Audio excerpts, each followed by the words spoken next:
President John Mahama has assured striking nurses of the Accra Psychiatric Hospital that their concerns about lack of medication for patients, among others, are being addressed. The nurses embarked on a strike yesterday to protest government's failure to heed their incessant calls to protect them from attacks by inmates of the hospital. According to them, the lack of medication for patients renders staff vulnerable to physical attacks from the inmates. The psychiatric hospital is beginning a mass discharge of patients at the facility today following a shortage of medical supplies to provide patient care. Dr. Selassie Adom says the move has become necessary as the hospital cuts down on its operational costs. The repatriation is something we already do, but now we want to do it on a bigger scale because the nurses are not on the wards. So there are patients who have been well for some time. We've called their relatives, they are not coming for them. So we are going to go on the wards and assess them again, all the patients on the wards, the ones who are well enough and can go home. Either we send them home or we arrange for them to go home by providing transportation for them to go home. So that's what we are going to do starting from today. So the process would be, first of all, checking them to see if they are well? Yes. So the doctors are going to go on the wards right now. We'll assess each and every patient to see whether they are well. If they are not well, we'll keep them. But most of them are doing well and can be at home. So once you can be at home, we send you home. Okay. But would the hospital have found it necessary to do this, but for the constraints, the financial constraints in which you find it? It's something that we already do from time to time. Just that this time it has become more important and necessary because of the circumstances that we are going through. So we are going to do it on a larger scale and then do it as needed because of what we are going through at the moment. Are you able to tell us, are you able to do a guesstimation of the number of patients you'll be sending home?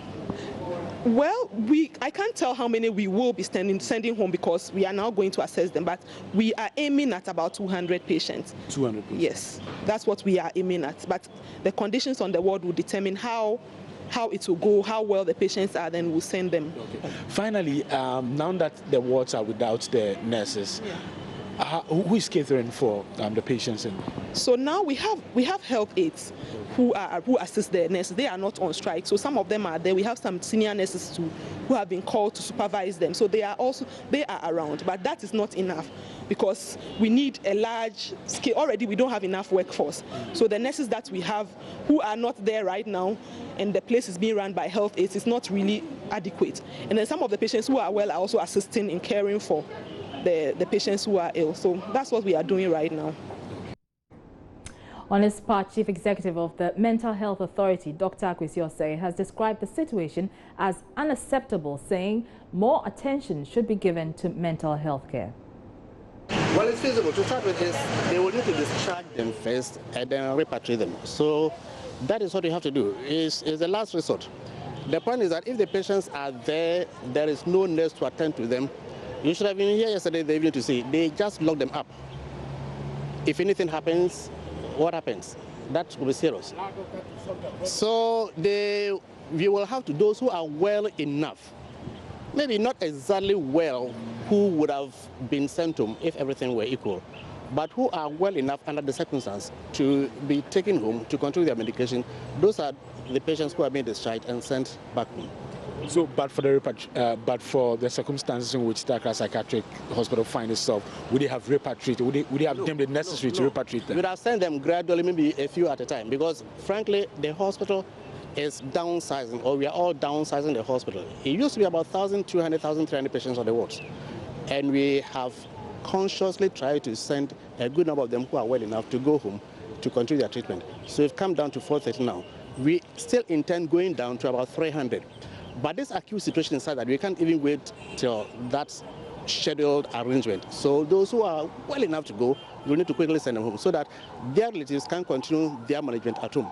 And that is why we have had to embark on this acute situation.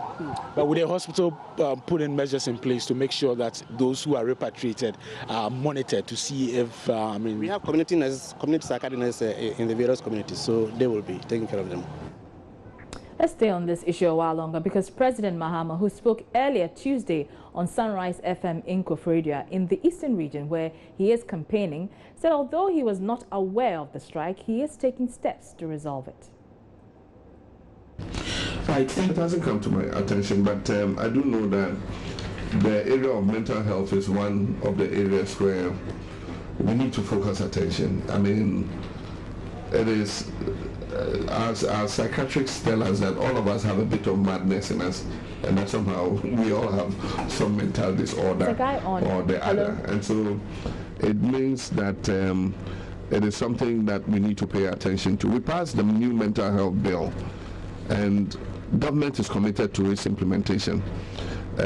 We will take immediate steps to resolve the issue at the Accra Psychiatric Hospital, and I'm going to call the Minister of Health after this program to see what the issues are and see how we resolve them.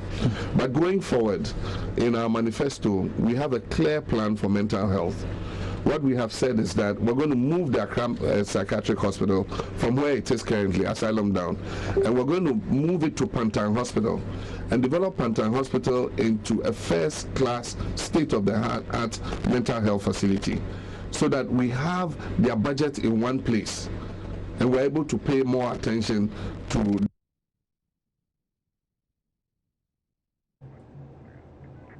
Let's now speak to Peter Yaro. He is Executive Director for Basic Needs, an NGO that focuses on mental health issues. Good evening to you, Mr. Yaro. Hello and good evening, Mr. Yaro. Good evening. Thank you very much. You're welcome to Joy News Prime. Good. So, I mean, this is not the first time that the nurses have, threatened to embark on this action because of the circumstances at the facility. What does this tell us about how government is treating mental health care in the country?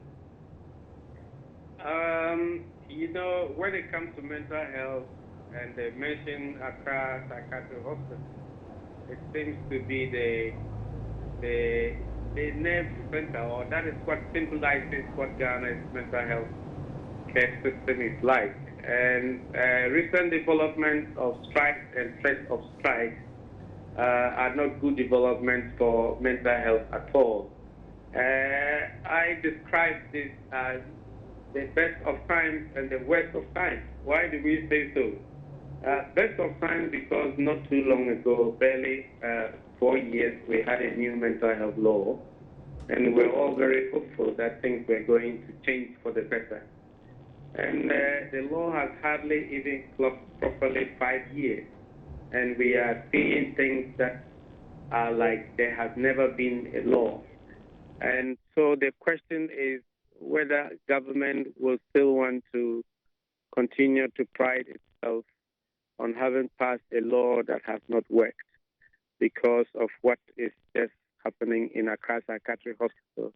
It's just symptomatic of what mental health is like across the country, and it's not a good development.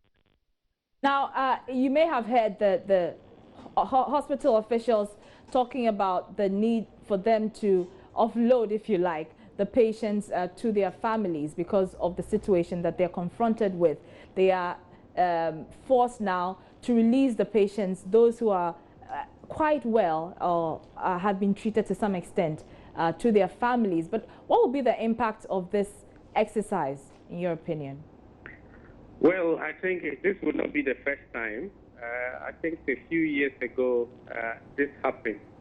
I had wished that it were a program that is structured and continued rather than reacting to situation of shortages. But can they be blamed? Mr. Yaro, if you can hear me, can they be blamed? They say that they have been forced to take this action because of the situation confronting them. They cannot cater for the patients. Every health worker has sworn an oath to do to the best of his or her abilities the welfare of the patient. And for me, that is the question I would ask. Will it help the patient? And that means that both the healthcare service provider and the employer and government really need to have cool head and sit down in a more reflective manner to see how best to do this. Yes, you don't have the working tools. You are abruptly offloading somebody under medication to a family that probably has not been prepared. And for us, earlier on, our position has been We are not against taking patients from hospitals back to their families, but it must be planned properly in a way that the support systems will be there when they are taken to the community. And I ask the question, what preparations are there in terms of the community psychiatric facilities that are available ready to take these as a temporary measure, because we cannot run away from psychiatric hospitals. Some people will need to be detained or kept in the hospitals as inpatients for some period of time. So if it were a structured program than saying, well, we've reached our wit's end, all we can do is check you out, it is unfortunate, but it's not going to solve the problem. Particularly, it's not in the best interest of the patient. But wouldn't you say that government really has to take the blame for this, because it all boils around the issue of money? The government is not providing the facility with the needed funds to, run the facility effectively, if you like. So is this really the fault of the health personnel at the facility? I think all sides have some share of responsibility to this situation. And that's why from the beginning, I asked the question whether government would still want to pride itself as being the one that has an up-to-date law and have done nothing since passage of the law, because the law in itself cannot work the way it has envisaged. So government clearly needs to live up to its responsibility and see to the end the kind of transformation they wanted to see in mental health that convinced them to have a law passed and which has been lying in our shelves and not been implemented. And similarly, as a health worker, you do the best you can for the patient as much as you can. And that is why I say there is need for some point to meet and government come up with whatever relief, emergency support to stabilize the situation and really put in place a funding mechanism to address mental health as a whole system.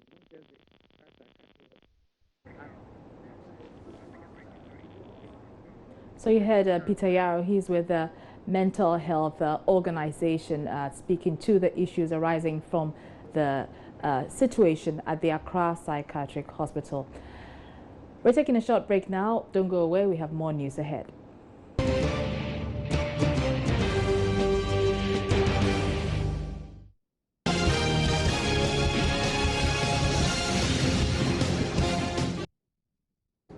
You're welcome back to Joy News Prime. Now, the Coalition of Domestic Election Observers, CODEO, has expressed worry about the level of preparedness by the Electoral Commission for this year's polls. The coalition believes the numerous lawsuits, among others, have the tendency of disrupting the electoral calendar. We will get details on that in a bit, but lawyers of the EC on Tuesday were saddled with 3 cases in which flag bearers who were disqualified by the commission from the presidential race.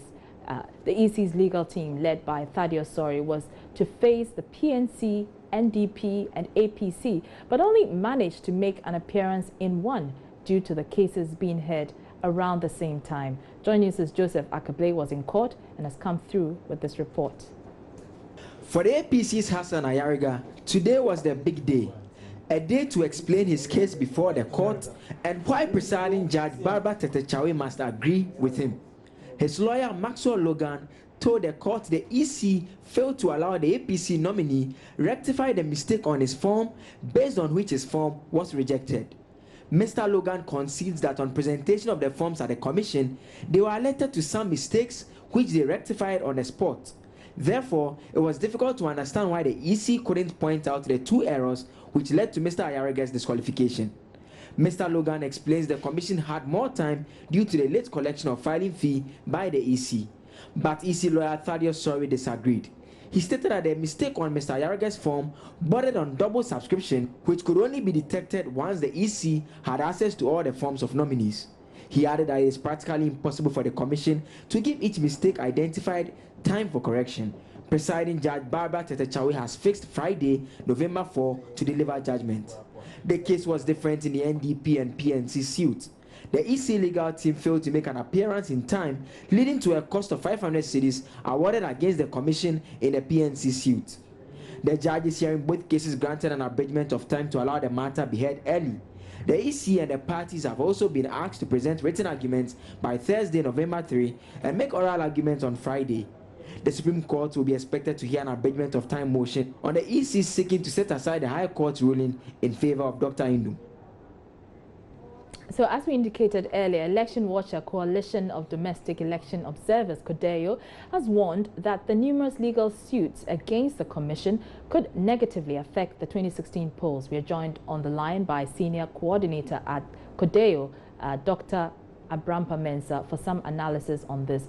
Many thanks for your time, Dr. Abrampa Mensah. Good evening, my sister. I'm a Senior Programs Officer at CODEO Secretariat, and Mr. Abrampa Mensah. Thank you very much, Mr. Abrampa Mensah. Thank you for the correction.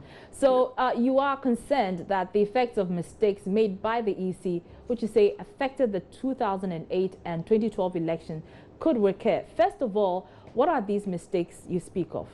Oh, thank you very much. Not really mistakes, but the long court litigations really affect preparations of elections, the activities. If you remember, in 2012, the issue of procurement landed the Electoral Commission in courts, and that sought to was litigated upon for almost 2 months, and that compounded the electoral timetable to the extent most of the activities were handled in haste. In 2012, similar court case also sought to reduce the number of days that the Electoral Commission could have to prepare effectively for the elections, and in fact, after the election, some of the post-election analysis that came up sought to reveal that some of the mistakes that occur on the election day, especially the non-signing of pink sheets and some other calculation mistakes, was because there was not enough time to prepare the EC temporary staff to man the polling station. It was in basis of these things that the committee, the review committee or the reform committee set up by the EC recommended that some of the electoral activities should be extended to have enough time for preparation. For instance, exhibition days, as you saw, was extended, and same recommendation was made for the training of the Electoral Commission temporary staff who will man the polling station. Looking at the court case that are coming up, we foresee similar occurrences in 2008 and 2012, such that if we're not careful, we're going to have limited time for preparation of electoral activities ahead of the election day. With regards to the legal suits, the EC's defense has been that it has gone by the books in all its dealings as far as these cases are concerned. Can you really fault them? Well, it is the same Electoral Commission that set up the Inter-Party Advisory Committee. And there are so many issues that have been sorted out at that platform. You remember when this issue came up, my colleague, Dr. Frank Ludrow, did mention that the Coalition of Domestic Relations Observers will wish that this issue does not in court because of some of these issues that may come up and the long litigations that affect the electoral calendar. And so he advised that the EC, no matter what it takes, should use the Inter-Party Advisory Forum to solve some of these things amicably. As it were, the law, the CI itself, gives discretionary power to the Electoral Commission for its work. And in any frame that there's a discretionary power, there should be enough time or clear demarcation and message to people who are involved in the process so as to know the pros and cons. As in court, we were not clear as to who can. And because it was not clear, we didn't know who was going to win. And we therefore advised that the EC use the platform to do that. We're at least expecting that the EC will go for appeal. Yet it's come up, whatever happens, we are taking ahead. Don't forget, we need to print election day materials. And if the court cases are not considered upon facts, we didn't know who should be on the ballot paper. We didn't know who should be on the notice of post. All these things take time to prepare. That's what we are advising, that if it would be possible, the EC students have gone to court to start with. But now all that we can say is to plead with the court for what the Chief Justice has said, that all electoral issues that come before it is going to be dealt with speedily. We wish it happens that way so as to have it thrown out dealt with fast so that we can go on with the process.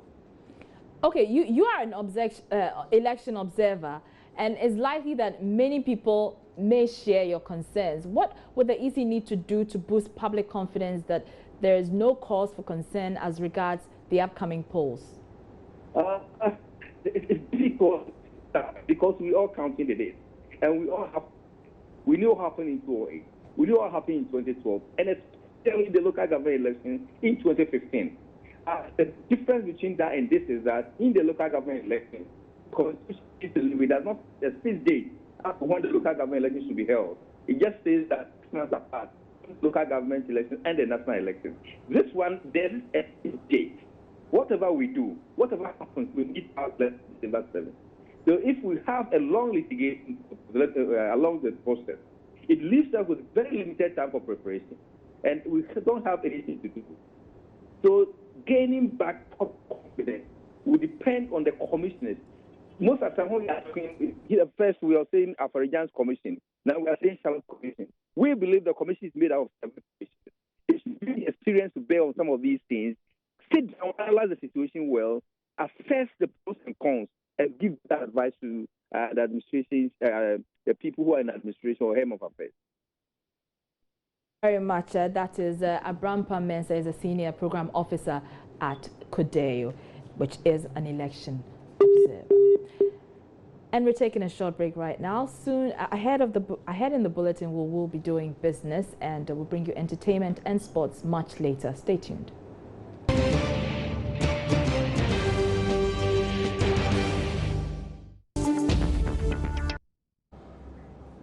You're welcome back. It's time for business, and we're hearing that Ghana Gas says supply of gas from the Jubilee field has been cut down. But how is that going to affect electricity supply? Emmanuel Abuaji-Riafe joins me here. I'm sure you have details of that. Yes. Doesn't sound like good news. It's not good news. It's certainly going to have a negative impact on power supply throughout the country for 3 weeks. Actually, 3 weeks. What has necessitated? Well, for some time now, the tariff system, I don't know whether you've heard it before. Yes. The tariff system is one part of the FPSO Kwame Nkrumah, and that's a portion which directs the flow of oil and gas from the seabed. It's been faulty for some time, and because of that, it's hampering gas supply to Ghana Gas. All right, give us the details. Thank you very much. Now, Ghana Gas says supply of gas from the Jubilee field has been cut down to 50 million metric standard cubic feet. A statement by the national gas processor says it was informed by Tullow Oil that the current situation, which will last 3 weeks, is due to the precarious state of the turret system on the FPSO Kwame Nkrumah on the Jubilee field. Communications manager of Ghana Gas, Alfred Obami, confirmed this on Joy News program Business Live.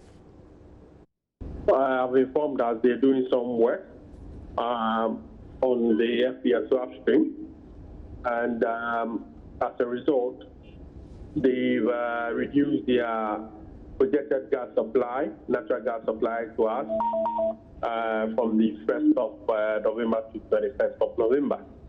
That is the reason for the dip in supply. Yes, we've informed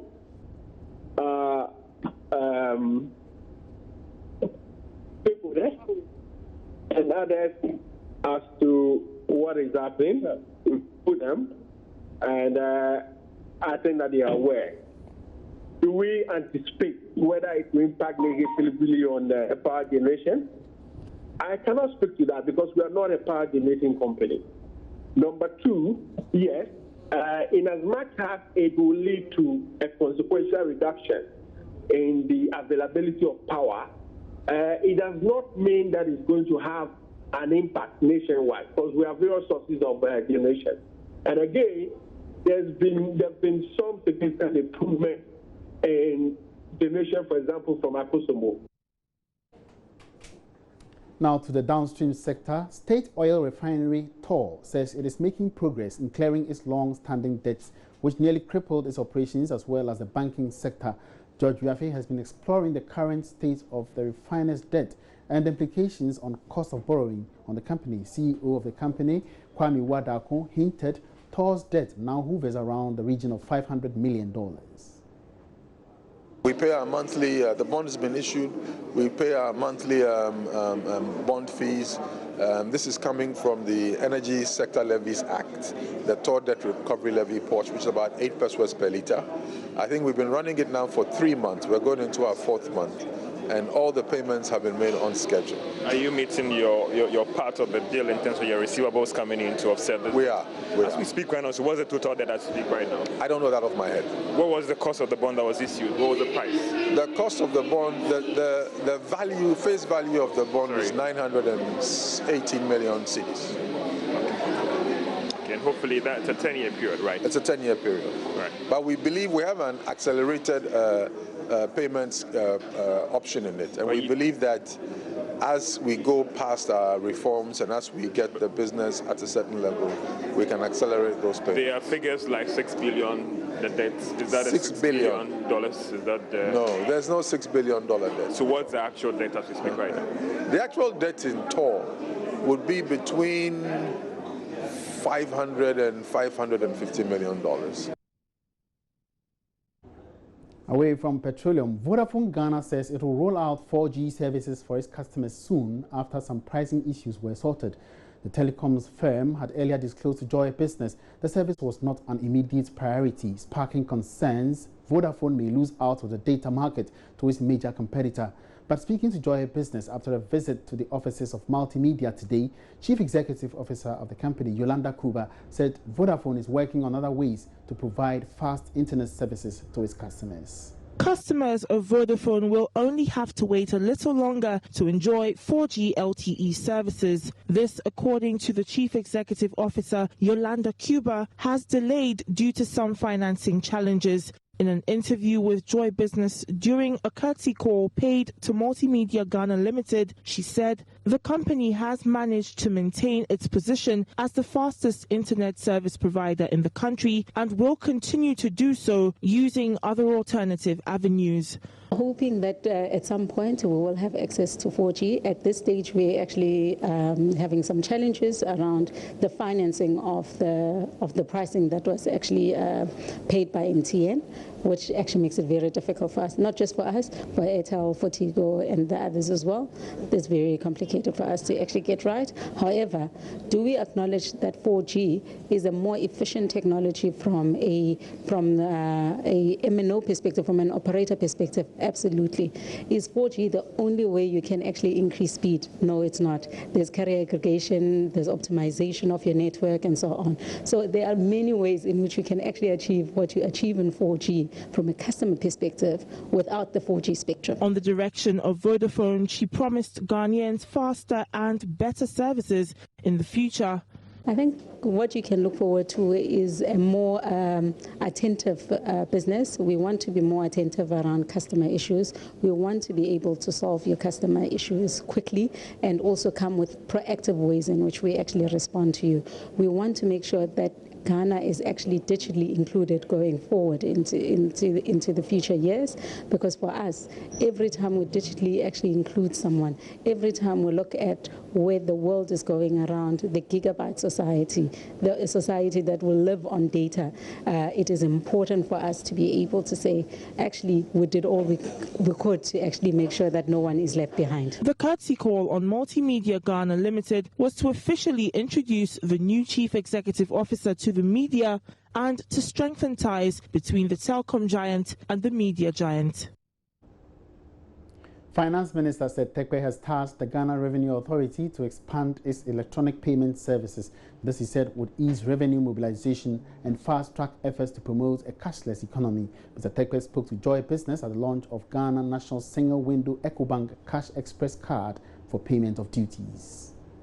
The Cash Express card, introduced by West Blue Consulting, operators of the Ghana National Single Window Project and EcoBank, is set to transform the payment of duties. The card forms part of multiple e-payment services being introduced as part of the Single Window Project to enable efficient revenue collection. Commissioner General of the Ghana Revenue Authority, George Blankson, who spoke to Joy Business at the launch of the card, indicated the introduction of the mode of payment of duties would facilitate trade. You know, all along we have had electronic payment for IDF, that is the import declaration form fee that is paid by importers. But when it comes to payment of duties and taxes on imports, it's only done by paying cash or bank draft to the banks directly. Now, with the launch of this card, it is possible to do electronic payment online. And we believe this offers greater security to taxpayers and importers in general, and also facilitates the payment of tax, making it easier for them to honor their tax obligations. Meanwhile, Finance Minister Seth Terkper has tasked the Ghana Revenue Authority to intensify public education on its e-payment services. He said government would continue to roll out initiatives to reduce the cost of doing business and deepen financial inclusion. The e-payment initiatives just recognizes that these days you don't have to carry cash, to do a lot of transactions. From mobile phones to cards to so many things, you can avoid, the use of cash. So first of all, it's part of our cashless, society effort. Secondly, by bringing in more people, it's part of the financial inclusion agenda. And then thirdly, it mobilizes. It helps the banks mobilize resources, more quickly. It reduces the cost of business, doing business, as we have just said. The inconvenience of going to a bank, withdrawing money, going to make a payment, and it is taken back, the cash substitutes for all of this.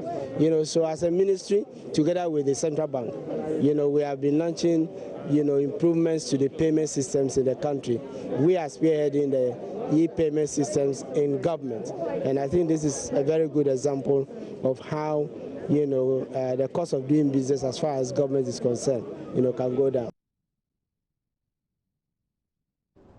And that's all we have for you by way of business tonight. Thank you very much for watching. For more business news updates, log on to myjoyonline.com/business. There's more ahead. Don't go away.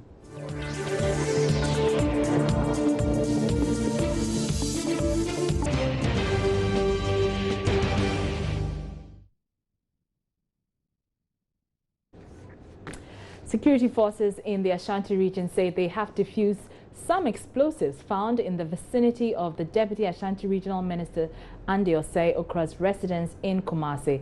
Love FM's Erastus Asare Donko reported the planted explosive was close to the National Security Data Center, which is located at Danyame, also a suburb of Kumasi. Here's a report he filed earlier from the location.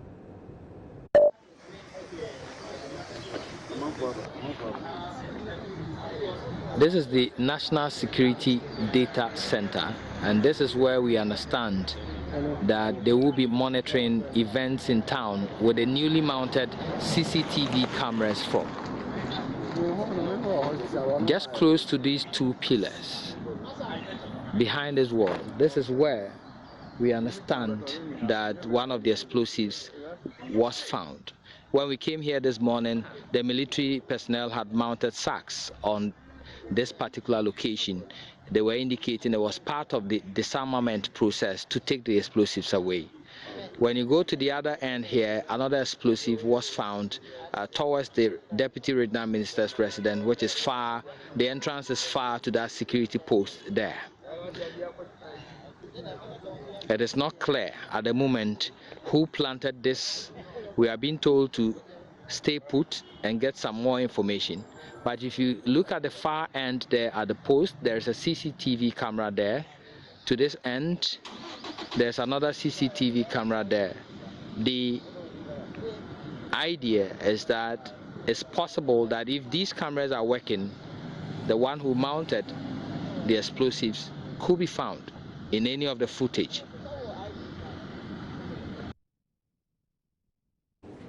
Well, residents of Danyame in Kumasi say that they see the bomb scare as a political gimmick, possibly from the two main political parties, the NPP and the NDC, although security officials are still investigating the motive for planting the suspected homemade explosives close to the Deputy Regional Minister's residence and the National Security Data Center.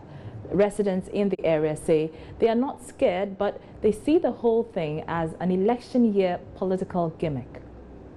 It's on Ghana Web, and then I said to myself, wow, what a news. At the regional coordinating council premises or at deputy regional minister's premises, here the security is somehow tight, and then there's some kind of fear in our people. That is the people living around in and around Kumasi. So I thought of myself, no, it could be true or it may not be true. I don't know whether it's a plot or they did it themselves in order to tarnish the image of other people or any political party around them. To me myself, I don't feel any fear in me, but I don't know the others. Because we are in election period, I believe this is some of these skirmishes that you've been hearing. And then it may be from opposition or it may be a hoax or something just to draw attention. So I don't see anything serious with it. It's just a political game. I don't believe that somebody can hatch a plan to blow up a place here in Ghana. No, I don't believe. I know Ghanaians, and there's no way we can get to that point. I'm not scared, not because of anything, but we are in an election year, and you just need to be a little bit smart enough to discern what goes on when we are at that time of the season. It's just about creating panic here and there, but in reality, no. That's not. You think this is one of those political gimmicks? It could be. From both sides, it could be. Yeah. When you say both sides, how do you? It depends on who wants to score political points. Government in power can, in one way or the other, create that, especially in an opposition stronghold where people will start feeling, hey, I'm not saying no more person here. Or the opposition can also decide to create that to also paint the government in power black for people to know that we are not safe in this country. But like I said, it's one of those things. Yeah. What do you think needs to be done?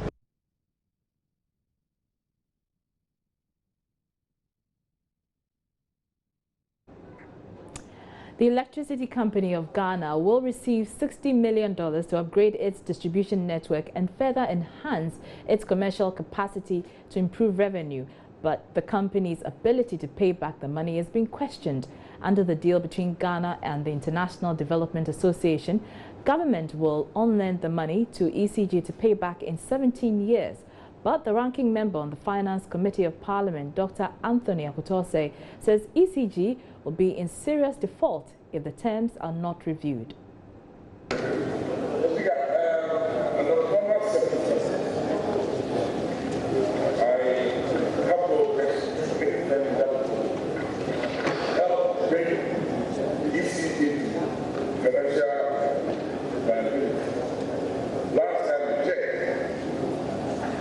The liabilities were close to 5 million.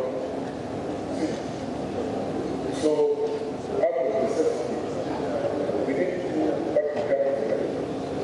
So, first of all, I don't have any objection to the spirit of the law. But Speaker, secondly, either those are general direct concession. So, on that score, I don't have any difficulty. My difficulty is kind of quite the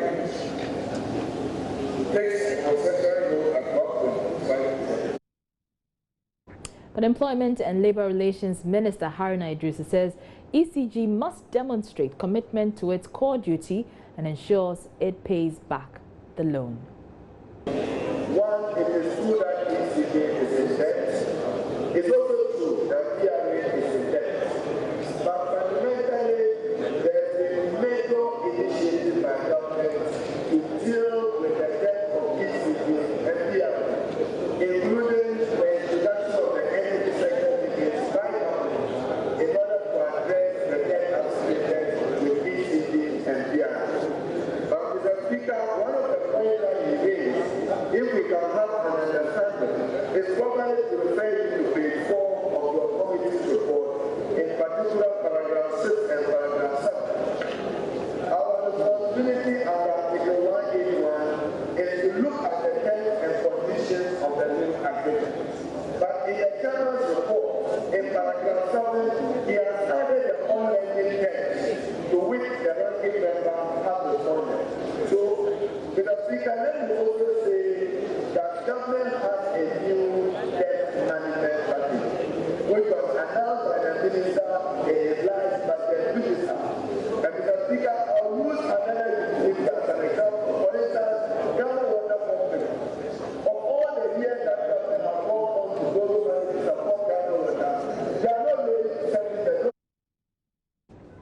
Now, Ghana will see improved crop yield if the country applies biotechnology seriously. That is a prompt from Director of Crop Research Institute of the Council for Scientific and Industrial Research, Dr. Stella Abba-Enin. She says it has become critical for authorities to take definite steps to address the country's food security issues. Kwesi Deborah reports. Dr. Abba-Enin was unveiling a graduate program in plant breeding and biotechnology at the Crop Research Institute at Fumesia near Kumasi. She's convinced biotechnology will speed up initiatives by scientists to come up with improved crop variety. Hitherto, plant breeders who had been trained did not have the skill to do biotechnology, but we recognize that biotechnology is a new tool that can facilitate the plant breeding process. It can give us quicker results, it can accelerate the progress, and in fact it will give us results quicker.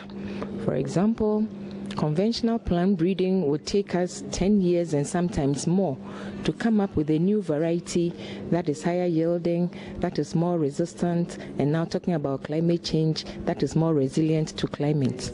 But now with biotechnology tools such as marker-assisted breeding through biotechnology, we are able to cut down on the time that it takes to come up with a variety. Under the program, which is tailored for industry, students will acquire skills and focus on breeding crops adapted to Ghana's varied ecological zones.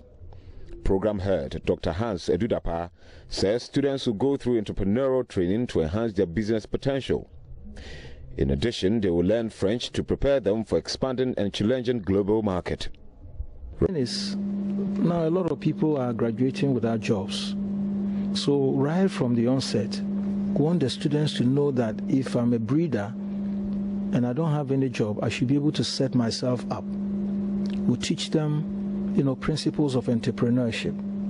We teach them French. In fact, I didn't have the opportunity to learn French, and therefore my job, they say, is limited to Anglophone countries. There are a lot of jobs out there, but if you are somebody who can speak French, then it opens you up. Reporting for Joy News, Kwesi Deborah. We're taking a short break. We'll be back with international news.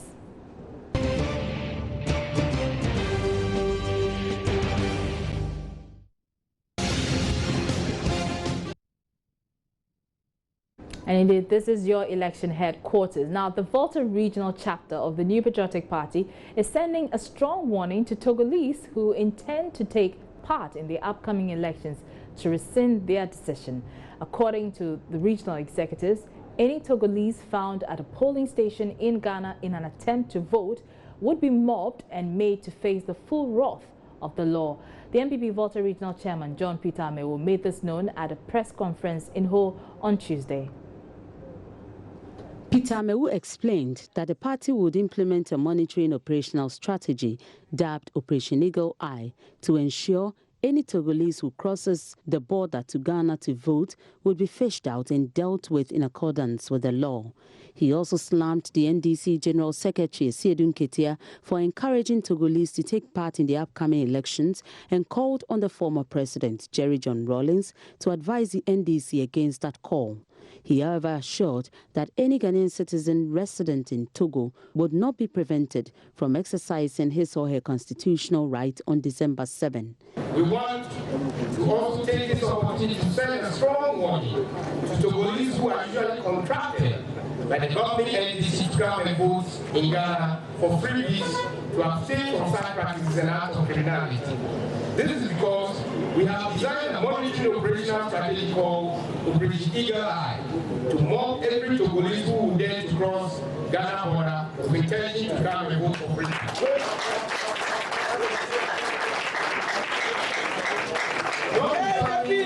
We as law-abiding citizens of Ghana, we welcome genuine Ghanaians who are residing in Togo and we want to come to vote on 7th of December to come and exercise their constitutional right and franchise.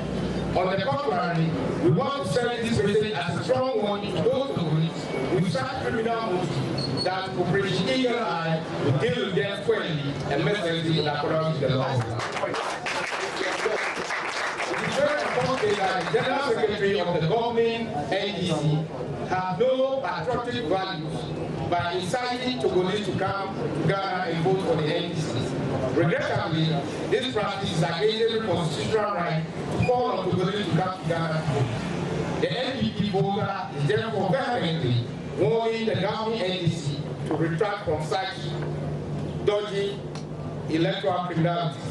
In respect of the overwhelming welcome the presidential candidate of the NPP, Nana Akufo-Addo, received during his 5-day tour of the region, John Peter Amewo is optimistic the NDC can win more constituency seats. In this vein, the regional executives have reviewed the party's plan to clinch 5 constituency seats and obtain 50% of total votes in the voter region in the December polls. Indeed, the people of voter region have shown political maturity and have broken the myth of the African code. We thank God that the yoke of traditional political bias of Votarians has been broken. Votarians are descending wiser than the NDC. Today, as I speak, high-powered delegations of NDC officials and voter region sharing freebies and badges. We want to use this opportunity to encourage all the youth to go in their numbers and take those badges. They are giving 200 in some places 500. Any place that was giving 50 seats must refuse that money and go for 500. Ladies and gentlemen, after the 5-day marathon tour with our the regional campaign strategy committee has reviewed the existing agenda 330 to ascertain the prevailing support by Votarians. Upon keen review and consideration, it became apparent that we will inevitably capture 5 parliamentary seats in accordance against 50% of the total votes within the region. Thus, our initial agenda 330 has now been revised agenda 550. Occasion was also used to launch the NPP's Adopt a Polling Station campaign in the region. The campaign aims to raise funds to empower party agents to ensure vigilance at polling stations nationwide on election day and give NPP sympathizers the opportunity to sponsor the party's campaign activities. Fred Kwame Asari sent in this report.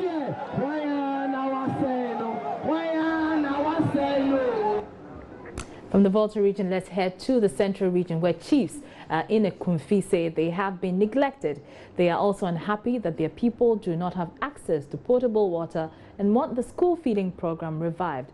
The chiefs outlined their concerns when the presidential candidate of the New Patriotic Party took his campaign to the Central region. Nana Akufo-Addo has also been speaking about how he knew the late President John Evans at a mills in his hometown, Utum. Correspondent Richard Kojonyako joins me on the line with details of what Nana Akufo-Addo has been saying. So, Richard, we do know that obviously Nana Akufo-Addo and the late President Mills attended the University of Ghana together. But what else has he been saying about his memories of the former president? Well, so essentially he's been reminiscing their days back at the University of Ghana, where they were exhibiting their football talents, and the fact that they belonged to the same hall. They shared a lot of things together, and eventually he came to contest him and lost. And so based on that one, Nana Akufo-Addo asked them to observe a mini silence in honor of the late president. But after that one, he charged the people of the area that the one who took over from their kinsmen has messed up Ghana's economy. Things are not moving, things are not really clicking. And so the President John Dramani Mahama has made Ghana very hard for them. The reason people of Kumasi should vote for his party and the parliamentary candidate. And he's been speaking about the job creation agenda of the New Patriotic Party. He mentioned the one constituency, $1 million promise, the one factory, one district policy. He stressed that he's resolved that the resources of Ghana ought not to be wasted, and they are going to put them into viable use. Again, he's been also been touching about the free senior high school policy. He criticized the Mahama administration of lacking ideas, even in the building of the 200 community-day senior high school. To him, most of the schools have been constructed at the outskirts of the towns these schools are situated miles away from the communities, and so people are unable to access these schools. And if care is not taken, these schools will become white elephants. Just as you mentioned, the chiefs have been endorsed and they've been very happy about the promises made to them by the MPP flag bearer. According to them, they have poor road network, they do not have potable water. The school feeding program that is supposed to help them, because you know that that area is one of the remotest areas in the central region, and so they are really backing the NDP flag bearer to come and then help them in this direction. So that is what has been happening today. All right, many thanks, Kojanyako, for that update on the MPP flag bearers campaign of the central region. Well, President Mahama he's in the eastern region on a campaign tour. Correspondent Kofi Siao joins me in the line with more. Good evening to you, Kofi. Good evening, Araba. So where has the president's campaign taken him today? Well, the president currently is in the New Jabin North District. It's one of the areas close to the regional capital, Kokoridua. First, he's been to Sempua in the Kwau East District of the Eastern region, where he met with the fisher folk there and told them about government interventions for the fishing community. According to the president, government is coming out with an intervention, a program which will make sure that fishermen or the fisher folks will be able to access fishing input from government. And if that is done, they're going to pay it in bid. What the president said is that government is highly going to subsidize the fishing input or the equipment. For example, if you are supposed to get an outboard motor which is going for about 4,500 Ghana cedis, government is going to take about 30% of it, and you will pay 70% of that amount. So the president left Sempua in the Kwau district and headed towards the Savior Church in the East Akim municipality, where the whole church, led by the spiritual leader Opayin Abraham, endorsed the president. According to the spiritual leader, the president has done so much for the people in the area in terms of the road construction from Kokoridua to Buntu and some of the town roads in Tebi and its environment. So he's endorsing the president and asked his congregation to also vote for the president. Just as I said before, we are in the New Jabin North District, where the president has been made the Inkosohine of this area by the chiefs here. According to them, they are also endorsing him because he's done a lot for the people of the New Jabin North constituency. From here, we are going to move to New Jabin South constituency, the regional capital itself, for a mini rally. The president is currently speaking, and we're going to take a lot from what he's been telling the people. All right, many thanks. Kofi Siao is our Eastern Regional Correspondent who is following President Mahama. And speaking of the President, his vice, Kwesi Bekwai Emisa Arthur, has also been campaigning in the northern region, addressing hundreds of NDC supporters at Kumbungu. The Vice President said there was no need to change a performing president like John Dramani Mahama. He says that with a solid foundation in place, it's imperative that President Mahama is given another term to build on the foundation and take Ghana to the promised land. Well, have you ever thought for once how the use of animation can be an effective vehicle for a message of peace? As Ghana gears up for the presidential and parliamentary elections on December 7, a political animation on promoting a violence-free election has been launched to that effect. Hannah Odame was at a program by the Cartoonist Alliance of Ghana and reports. The message for peace before, during and after the general elections has been sent across in various ways. The Cartoonist Alliance of Ghana is sending a picturesque version of this. This morning they launched a theme cartoon, as we can see behind here, Say No to Violence. It comes with a book and also a video. With me is Hugh Quist, who is the coordinator of the Alliance, to explain further why we need a cartoon to send a message of peace. Welcome to Joy News. Now, why did you come up with this? Yes, we are in a very critical period of our nation, and that is the elections.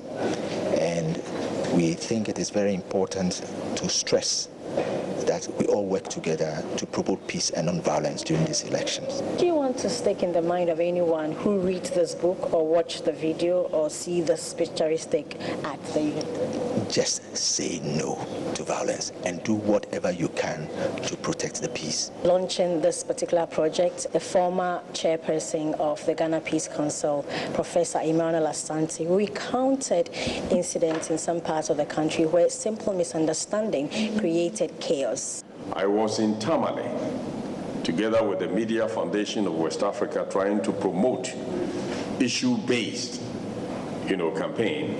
And that morning, somebody had walked to the Electoral Commission's office with AK-47 because of the transfer of votes and shot at the ceiling. And therefore, you cannot sit here and say, bro, everything is going smoothly. It may be going smoothly in your area. In certain other places, we cannot take things for granted. President of the Ghana Journalists Association, Afel Moni, asked journalists and civil society organizations to ensure that their comments and words do not plunge the country into chaos.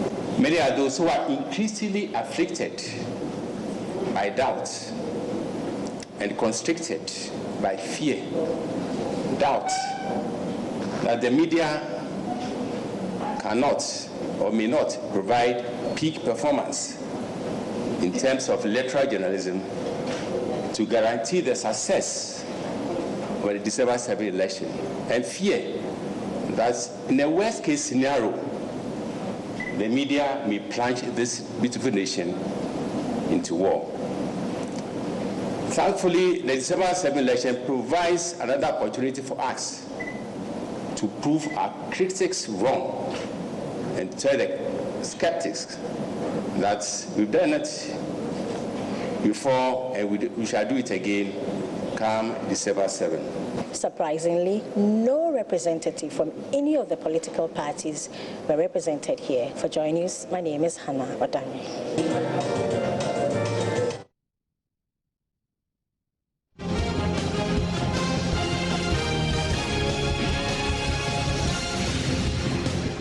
And that's how we wrap it here at Joy News Prime. Join us same time tomorrow.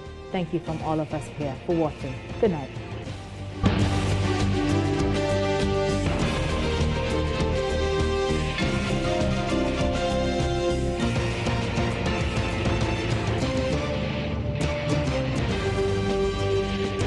This is Joy News Prime.